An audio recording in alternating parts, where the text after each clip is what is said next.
பரிசுத்த வேதாகமம் புதிய ஏற்பாடு மார்க்கு 4ஆம் அதிகாரம். அவர் மறுபடியும் கடலோரத்திலே போதகம் பண்ணத் தொடங்கினார். திரளான ஜனங்கள் அவரிடத்தில் கூடி வந்தபடியால் அவர் கடலிலே நின்று ஒரு படவில் ஏறி உட்கார்ந்தார். ஜனங்கள் எல்லாரும் கடற்கரையில் நின்றார்கள். அவர் அநேக விஷயங்களை உவமைகளாக அவர்களுக்கு போதித்தார். போதிக்கிற பொழுது அவர்களுக்கு சொன்னது, கேளுங்கள். விதைக்கிறவன் ஒருவன் விதைக்க புறப்பட்டான். அவன் விதைக்கையில் சில விதை வழி அருகே விழுந்தது. ஆகாயத்து பறவைகள் வந்து அதை பட்சித்து போட்டது. சில விதை அதிக மண்ணில்லாத கற்பாறை நிலத்தில் விழுந்தது. அதற்கு ஆழமான மண் இல்லாததினாலே சீக்கிரத்தில் முளைத்தது. வெயில் ஏறி போனபோதோ தீந்து போய் வேரில்லாமையால் உலர்ந்து போயிற்று. சில விதை முள்ளுள்ள இடங்களில் விழுந்தது.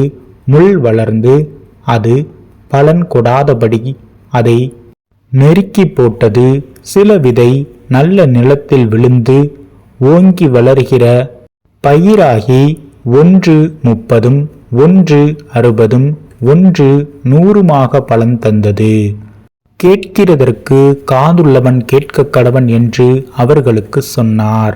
அவர் தனித்திருக்கிற போது 12 கூட அவரை சூழ்ந்திருந்தவர்கள் இந்த உவமையை குறித்து அவரிடத்தில் கேட்டார்கள். அதற்கு அவர், தேவனுடைய ராஜ்யத்தின் இரகசியத்தை அறியும்படி உங்களுக்கு அருளப்பட்டது. புறம்பே இருக்கிறவர்களுக்கோ இவைகளெல்லாம் உவமைகளாக சொல்லப்படுகிறது. அவர்கள் குணப்படாதபடிக்கும் பாவங்கள் அவர்களுக்கு மன்னிக்கப்படாதபடிக்கும் அவர்கள் கண்டும் காணாதவர்களாகவும் கேட்டும் உணராதவர்களாகவும் இருக்கும்படி இப்படி சொல்லப்படுகிறது என்றார். பின்பு அவர் அவர்களை நோக்கி, இந்த உவமையை நீங்கள் அறியவில்லையா? அறியாவிட்டால் மற்ற உவமைகளை எல்லாம் எப்படி அறிவீர்கள்? விதைக்கிறவன் வசனத்தை விதைக்கிறான். வசனத்தை கேட்டவுடனே சாத்தான் வந்து அவர்கள் இருதயங்களில் விதைக்கப்பட்ட வசனத்தை எடுத்து போடுகிறான். இவர்களே வசனம் விதைக்கப்படுகிற வழி அருகானவர்கள். அப்படியே வசனத்தை கேட்டவுடனே அதை சந்தோஷத்தோடு ஏற்றுக்கொண்டும் தங்களுக்குள்ளே வேர்கொள்ளாதபடியால் கொஞ்ச காலம் மாத்திரம் நிலைத்திருக்கிறார்கள். வசனத்தின் நிமித்தம் உபத்திரவமும் துன்பமும் உண்டானவுடனே இடறல் அடைகிறார்கள். இவர்களே கற்பாறை நிலத்தில் விதைக்கப்பட்டவர்கள். வசனத்தை கேட்டும் உலக கவலைகளும் ஐஸ்வர்யத்தின் மயக்கமும் மற்றவர்களை பற்றி உண்டாகிற இச்சைகளும் உட்பிரவேசித்து வசனத்தை நெருக்கி போட அதனால் பலனற்று போகிறார்கள்.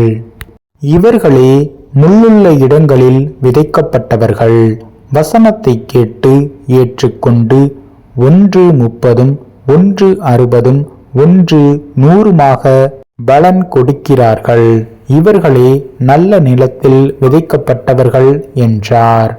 பின்னும் அவர் அவர்களை நோக்கி, விளக்கை தண்டின் மேல் வைக்கிறதற்கே அன்றி மரக்காலின் கீழாகிலும் கட்டிலின் கீழாகிலும் வைக்கிறதற்கு கொண்டு வருவார்களா?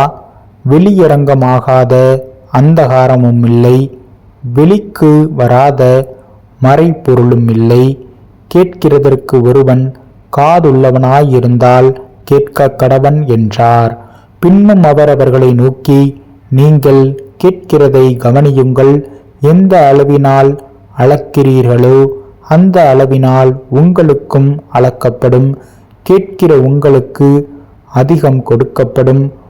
உள்ளவனவனோ அவனுக்கு கொடுக்கப்படும், இல்லாதவனவனோ அவனிடத்தில் உள்ளதும் எடுத்து கொள்ளப்படும் என்றார்.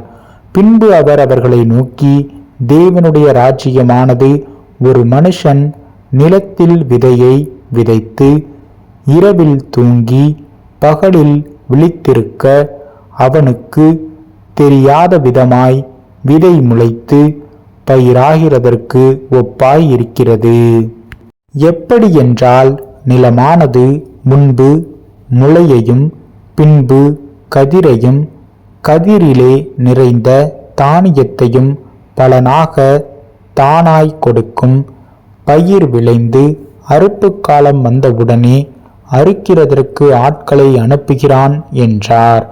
பின்னும் அவர் அவர்களை நோக்கி, தேவனுடைய ராஜ்யத்தை எதற்கு ஒப்பிடுவோம், அல்லது எந்த உவமையினாலே அதை திருஷ்டாந்தப்படுத்துவோம்? அது ஒரு கடுகு விதைக்கு ஒப்பாயிருக்கிறது. அது பூமியில் விதைக்கப்படும்போது பூமியிலுள்ள சகல விதைகளிலும் சிறிதாயிருக்கிறது. விதைக்கப்பட்ட பின்பு அது வளர்ந்து சகல பூண்டுகளிலும் பெரியதாகி ஆகாயத்து பறவைகள் அதனுடைய நிழலின் கீழ் வந்தடையத்தக்க பெரிய கிளைகளை விடும் என்றார்.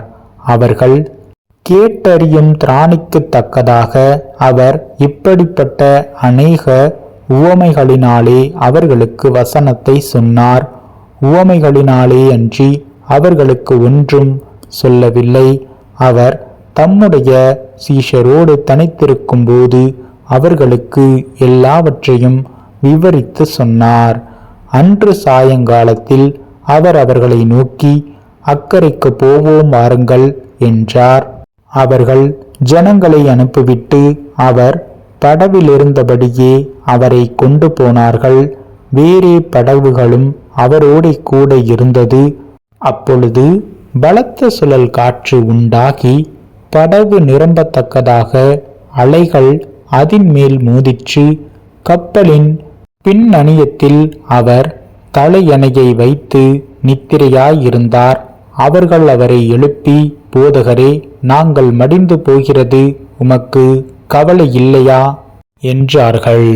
அவர் எழுந்து காற்றை அதட்டி கடலை பார்த்து, இறையாதே, அமைதலாயிரு என்றார். அப்பொழுது காற்று நின்று போய் மிகுந்த அமைதல் உண்டாயிற்று. அவர் அவர்களை நோக்கி, ஏன் இப்படி பயப்பட்டீர்கள்? ஏன் உங்களுக்கு விசுவாசமில்லாமற் போயிற்று என்றார்.